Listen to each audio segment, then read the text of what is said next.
Hey YouTube, how you doing? This is Dave. You may notice that the office looks a little different for today. Believe it or not, the 2019 Colorado is gone, and in its spot, a 2021 GMC Sierra Elevation Edition. So, you know, I don't make Denali money, but I want to tell you why I think that this Elevation package with the particular trim setup that it has is the best bang for the buck for someone who is trying to get into a Sierra and, you know, doesn't have that Denali money, you know, that $70,000 to $80,000 for a truck. And this particular one, if you listen, has a different purr.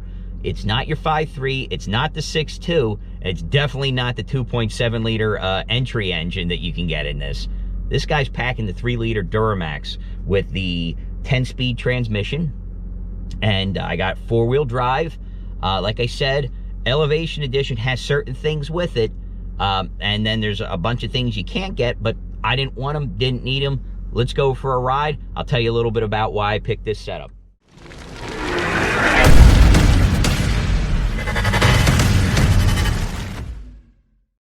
All right, guys, so we are out and about here in Sierra, and I just wanted to take a few minutes before we kind of walked around the vehicle to explain how the heck I got into this thing and why I think it is, you know, one of the best bang for the buck for this particular setup. And auto start stop tech, I love it.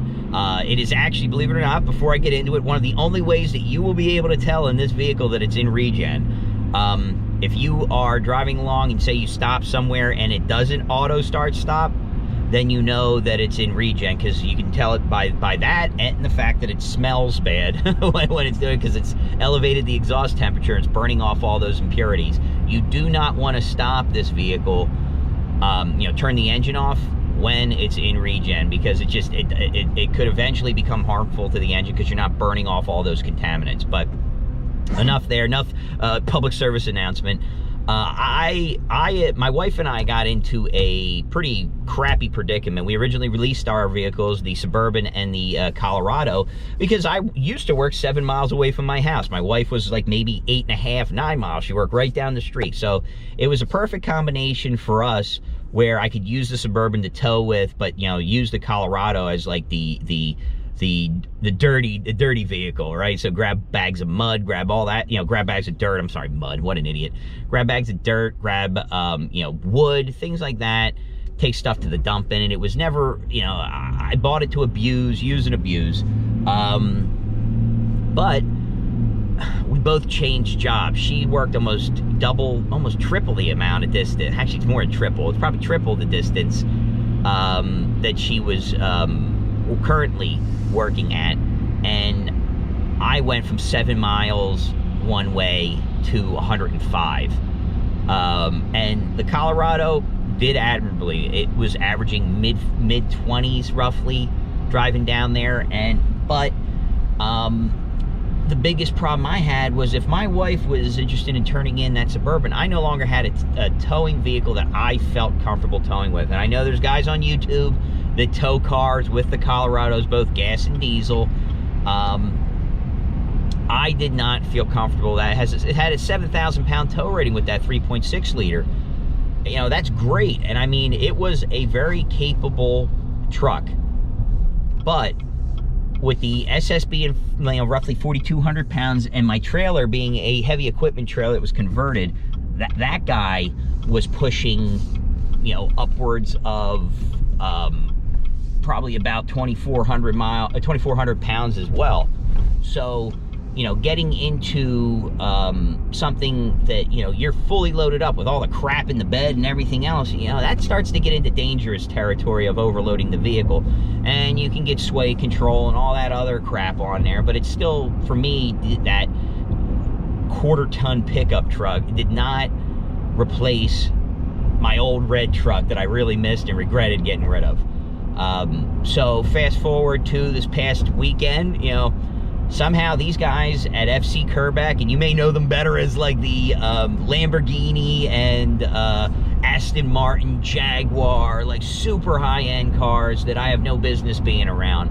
Well, at the end of their other end of their lot, they have a GMC dealership. It also does Cadillac and stuff like that. And the manager there, Rob, and the one of the sales specialists, Barnes, and the finance person, Kramer, that they figured out a deal that worked for us. We did a double trade. Somehow we got out from underneath it, because trucks are big money right now. Even used trucks, they are able to what would be perceivably a bit of a loss from the normal person's perspective, they're able to turn that around pretty easily.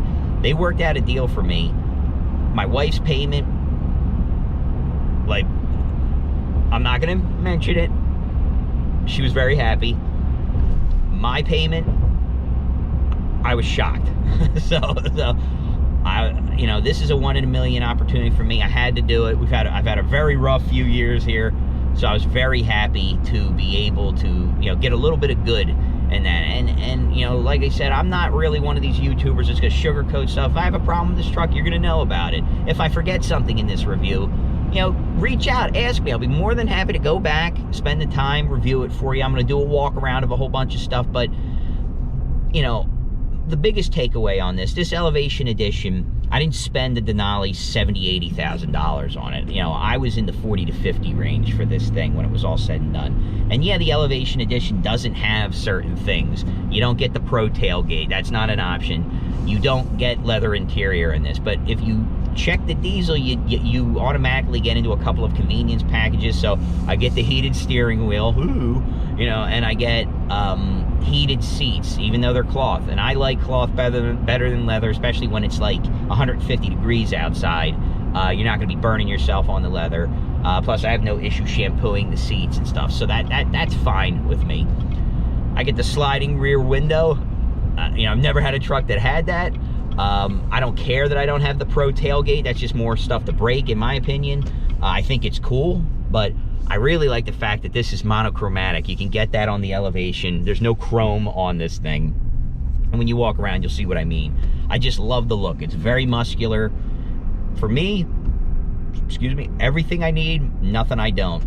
And the fact that you can get it between 40 and 50K out the door with some of the incentives and everything that are going on right now, yeah, for me, I'm willing to pay for that a little longer, because the diesels hold their value. This thing's getting almost 40 miles to the gallon right now. I'm good, guys. Like, I'm very, very happy with this. Please don't hesitate to ask me a question, but let me shut up. Before I go, I got to tell you. So I did get to take this on my normal work trip. The 105 miles one way to work. 1/8 of a tank of fuel consumed. Think about that for a second. So this thing can conceivably get over 700 miles to a tank. Just think about that for a second. That is pure insanity. Like, so it'll routinely get over. So I'll be able to go an entire week filling up once with this truck. Like, that, for me, dream come true. I'm good to go. I will ultimately be saving money on this. So I'll shut up. Let's get around here. Let's start looking at the car. I appreciate you guys. I appreciate you guys sticking along. I know this is going to be a long one. I know I babbled a lot here, guys, but I'm so excited about this. I hope it comes across, but appreciate you watching. Let's get down to business. Okay, so here's a pretty typical view here of what you see coming in the vehicle. Like I mentioned before, cloth seats. Does have like a dual pattern in it here. Lots of bolstering, adjustable front, back, tilt, all that good stuff. Plenty of room. One of the first things I noticed when I got this vehicle is that GMC, I don't know if it's an option or not, but they have very nice WeatherTech style floor mats, which is good for me, and they have a ton of coverage, which is really good because when it's snowing, typically you see a lot of the salt and everything get in underneath this, and then it discolors your carpet. So this has a nice ridge on it, runs up the side, should contain mud and everything quite well. Another thing on this vehicle that you'll notice is that there's almost no chrome, at least on this package. Very monochromatic. I like that a lot. You can see here, this is like a brushed finish. It says it's real wood grain. Jury's still out on that. I know it has quite a bit of clear on it, but it's nice. It is a nice finish for the car, truck rather. So first thing you can kind of see here, you have your varying modes. You got tow haul. There's a sport mode and a normal mode, and then also like a four-wheel drive kind of mudding mode. Haven't tried any of that yet. Haven't had the car long enough to really do much with that. But you can see this is like a hill rock climbing setup on it. Two-wheel high, four-wheel high, auto for like when you're in the rain or snow. And then it has fog lights, bed lighting, and then you have your ability to kind of change the brightness of the gauges, and this lets you change the brightness, or whether or not it's automatic or your lights are on at all times. Okay, so here's a good shot of the center console here, and center console, center like infotainment area. You have your Apple CarPlay, Android Auto. They have a really cool trailering part here. So this is the first time it'll cycle the, pressing start will cycle the trailer lights on and off so you can check if they're working. That's pretty awesome. So you do that, it cycles through it. Light test, it's doing all that stuff right now, so we can exit the vehicle, see all that stuff. It's going to cycle it, stop. That's pretty awesome. And then there's also, when you're backing up, the camera will come on, and it has that ability to zoom in on the trailer, on the receiver and hitch itself, so you can connect it up a lot easier. Normal GM settings, nothing, you know, too fancy on this. You have you can set a hotspot in here. It has, so CarPlay, I'm hooked up, you know, it's Bluetooth to my phone right now, which is why it's still hooking up. And you have your various CarPlay apps and all that good stuff. Different modes, different screen styles, easy to get back. I like the minimalist where you don't have 50,000 buttons. You can kind of navigate stuff here. Auto, so, you know, your AC controls. What's really cool is these things can be selected independently. So you can do just the windshield, just the, you know, the like your body, your face, and just your feet, or you can click them in multiple, so you can do all three at the same time if you want.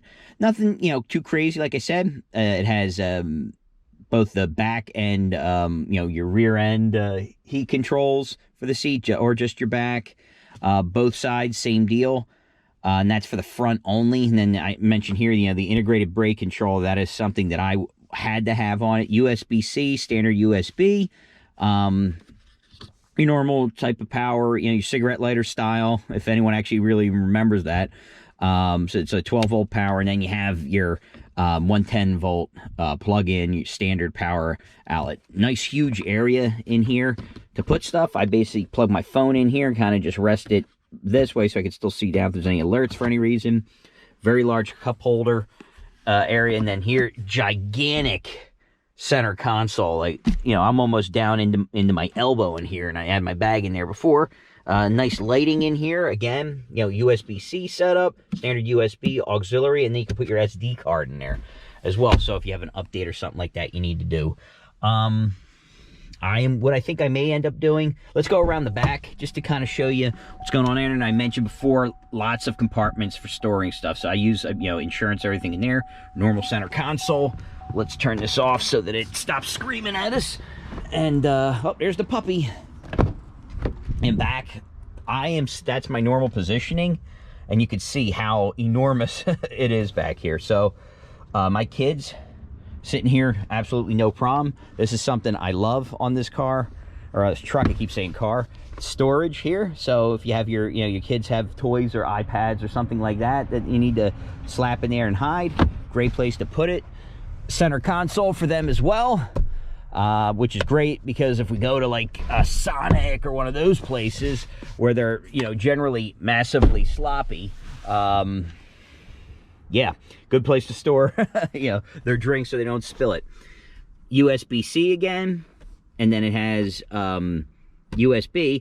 These are both charge ports, so you know, if you got your iPads or other various toys that your kids may have in the back, your Androids or whatever, they can charge it up real nice. Pockets as usual, same storage on the other side. Very nice lighting, coat hangers, all that good stuff.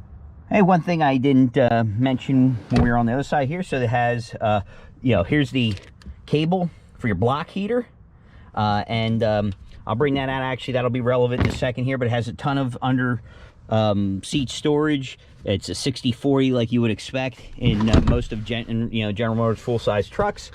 Doesn't have any AC controls or heat controls in the back, but I haven't heard a complaint yet from the from my kids. Let's see, it's still got the plastic on it. Let's bring her around here. Passenger side, and I'll just give you a better look at the additional storage. Here's where I'd keep my documentation, and then here, you know, your normal setup for glove box, you know, nothing too crazy.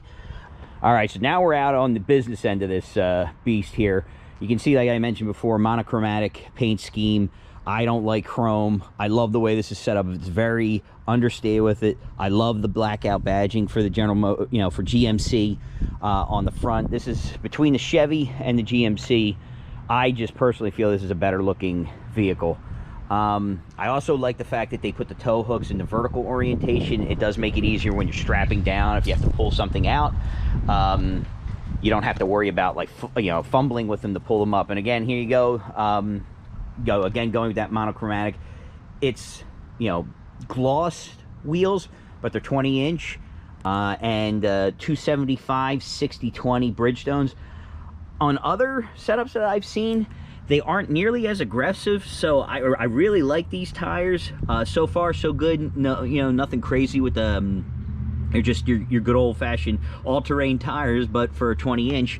Hopefully we'll see. On my Colorado, I was actually able to manage about 40,000 miles on them, and they were still in really good shape. Now granted, they were nowhere near as knobby as these, but time will tell. So this just tells it all right here. The good old Duramax diesel 3-liter hiding under the hood. Elevation badging. I love the steps because it's a much larger truck. The kids can get in the car, and my wife a lot easier. I like the very understated wheel well, the flare, we'll call it for lack of a better term. Keeps rock chips at a minimum, keeps kicking rocks up under control. Back here, very understated on the badging. You can see just a good old 4x4 symbol there. And back here, like I had mentioned earlier, it does not have the Pro tailgate, so it doesn't have the additional section with all that, but it does have the power gate, so very easy. Look at that, just hit that and down she goes. And this has the a bed tailgate cover on it. I will probably end up getting a corresponding bed cover to put in here. Bed liner to put in here with the points that I got from just purchasing this vehicle and my wife's vehicle. And again, it's a, for this, it's a power down, but this tailgate is extremely light for what it is. Again, blackout GMC on the back, Sierra badging. You can see here, this is your backup camera, and then this is actually your down looking camera for your hitch when you're trying to hook up your trailer and whatnot. And I have plenty of trailers. Good size, I believe it's a class 4 receiver hitch for this. And as I mentioned earlier, I do not have the bed lining. You saw that earlier. I do want to get, probably I'll just get the bed liner for this, or I'll have the spray in done. And if that's the case, they'll take off the liner on the tailgate. Oh, I had mentioned this earlier as well. Large step, great for boots, makes it a hell of a lot easier to get inside of this thing. And here, you wouldn't know it if you first saw it, didn't see the badging, but this is a capless fuel, so this is diesel here. And then of course, modern diesels, you get to put your DEF fluid in. It is, so far, this thing absolutely sips DEF. So I was in good shape on that because they did not fill that when I took ownership of the vehicle. But so far in the trip that I took, it didn't even move. So let's get the hood popped, take a look at what you really want to see. Just want to point out something here in the Jam. I really like that GM did this. Give you your tire information here, what the PSI should be, cold, 275 60/20s. Give you all the information here, VIN number, tow ratings. You got a gooseneck. They tell you how much you can tow there. It's just very well thought out, and something I just noticed that's stupid, but, well, maybe other people don't care, but for me, I love it. It's rock guard paint all along the rocker panel here. And that's great because this area gets the crap kicked out when people are stepping up here. There's splash up on here, rocks kicking back from, when you're driving around. So that's a great addition, and I love the fact that GM did that. Well, as soon as you lift this hood up, you can tell that this isn't your normal 5.3 or 6.2. The Duramax diesel insignia is very prominently displayed in this engine compartment, and the layout is quite a bit different than what you would be used to. Back on my older trucks, the intake was on your passenger side, somewhat in this region over here. On the Duramax, it's on the driver's side, and the left side is taken up, or passenger side's taken up by a healthy sized turbo. And when combined with the 10-speed transmission, no turbo lag, and she boogies. And you can see, I don't know how good I'm able to get this down there, but you can see how they reverse the exhaust pipe and heads out towards the back end of the vehicle. So the biggest thing, you can see the exhaust manifold down in there, and it's usually reversed from what you normally see. It's interesting because I've never really thought of doing it this way. But you can see your air intake runs across the side of the engine compartment, back behind the main part of the engine. They tell you, don't touch that. My guess is because it gets insanely hot. Duh. But there's a lot going on here. A lot of engine covers for a lot of connections. You can see a lot of different power hookups here. You can get a hold of, for jumping. Lots of just different areas where you can tap the power. It's kind of daunting when you first look under here, but it's actually fairly well organized and pretty easy to understand. Hopefully I will not have to be in here for any reason for the foreseeable future. But so we're standing here. This is what you guys really care about, so let's get her fired up, and you'll see how far diesels have come. That's it. Like, literally, that's it. It's straight to the point, much more refined. And you come around back here. Didn't mention this before, but it's got your 4-pin and your 7-pin connectors. That's become pretty standard on GM trucks, even on the Colorados. And here's the tailpipe. That's it, guys. Like, it just, it's a really refined truck. And you ask me, well, Dave, are you going to pull the exhaust off and make it louder? No. Right now I'm saying no, but I do have my fingers crossed. So I can't tell you right now whether or not that's going to remain the case, but for right now I really don't want to mess with this truck. This is my A to B'er. I always seem to do things to them, turn them into race cars. This one, I need this baby to stay in prime time condition. Will I make it a little louder at some point?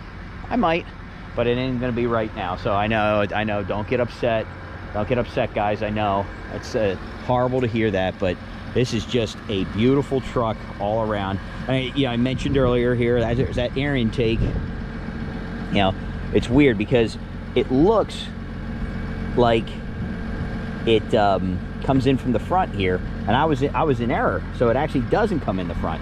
It goes through the front grill, and then it blows up inside the engine compartment. So that's very interesting that they do that. I'm not 100% sure why they do that, but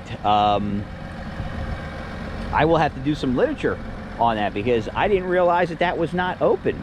So there you go. I already learned something. You caught me in a lie, but that actually is not open. So my guess is that, I don't know, I doubt there's any type of intercooler or anything in there. So my guess is it's just something, but it's sealed around there. So it's gotta probably, my guess is that it comes up through there and gets to some coolers. So I will update you guys as soon as I know what that is. But let's do this. We're gonna do it real time. Open this up. It's letting me do it. It's gonna shut it down as soon as I do this though, watch. There you go. Standard GM thing. Will not let you open the hood with the car not, when you don't have your keys in there and the button isn't depressed. All right, so let's figure this out. So the air comes through, it goes down in here. They're telling you, so here's what I'm saying here. So it blows in through the front grille, comes up through here. This is sealed to the hood. So you can see it's sealed up to the hood here, and there's nothing on this side, but there's an air inlet here. So this is where, okay, so this is how they get air to the engine. Bingo. All right, there you go. Case solved. Comes in through this giant open grill, goes up, bounces off the hood, comes down through here. So this is where it's taking all of its air in. So how do I feel about that? How do I feel about that? It won't suck in water unless the water is really, really high. So that's a good thing. That's interesting. That is very interesting that they did it that way. Usually there's like an air box down low on this thing, but I guess for this guy, they're trying to get as much air as they can to it. But that's pretty interesting. So you can see, does it take a real big dive down? Yeah, that thing's deep down there. So it goes down. Yeah, it runs down into the air box. So yep, that's exactly what it is. It is the air intake for this vehicle. Very interesting idea of how to do that. I don't know. Honestly, I don't know if that's what they do with all the other GMs, but we learn something new every day. So thanks for watching, guys. I appreciate you sticking with me through this. It was a long episode, but we're gonna really kind of peel this onion back, figure out what's been what's good about this truck, what I don't like down the road. I'll be driving it a lot, and like I said, I'm gonna be stacking miles on this pretty aggressively. So hopefully by April, when the icebreaker is, I will have had, let's think about that, a few months, we'll see. I will have several thousand miles. Probably be pretty close to, by that time, I will be very close to 10,000 miles on the car by that time. So I keep saying car, it's a truck, it's not a car. Like, but I'm gonna have probably close to 10,000, 8 to 10,000 miles on this thing by then. Well, until then, but probably before then, thanks for watching, and we'll see you again next time.